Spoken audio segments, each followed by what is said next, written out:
Pour cette deuxième étape de la tournée de prise de contact du gouverneur de la région du Sud dans le Dja-et-Lobo, Félix Ngele a tenu à venir en Toutakoun dans l'arrondissement de Sangmélima pour toucher du doigt et apprécier les réalisations et activités agro-pastorales et économiques d'envergure qui font la force de cette unité administrative. Je vois qu'une élite montre l'exemple en pratiquant l'agriculture de seconde génération que prêche son Excellence le chef de l'État, son Excellence M. Paul Biya. À Cannes, à 25 km de Sangmélima, le numéro 1 du Sud a été édifié sur cette réalisation d'une jeune élite poids lourd du département qui s'investit sérieusement dans l'amélioration des conditions de vie des populations et surtout dans l'essor économique de ces départements. Le développement est en marche, de bonnes choses se font.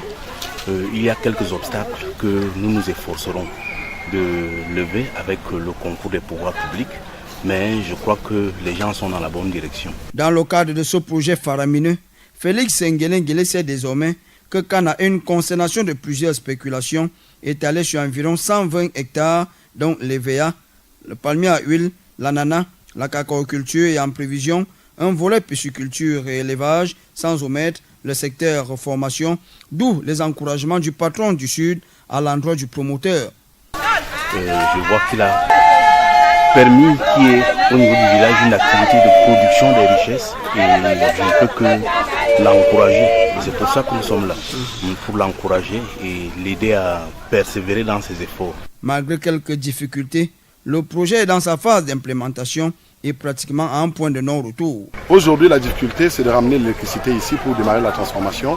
La deuxième difficulté, c'est de lutter contre le vol, c'est les vols et les feux de brousse. Voilà les deux gros problèmes que nous avons aujourd'hui. À travers le projet Kana, le dynamisme de l'élite de Toutakoun est salué et mis en exergue.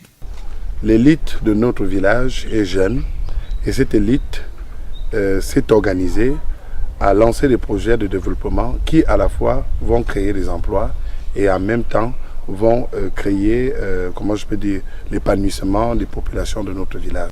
À titre de rappel, Félix Ngele est en poste à Ebolova dans la région du Sud comme gouverneur depuis 2015, mais c'est la première fois qu'il foule le sol du Dja-et-Lobo et particulièrement de Toutakoun.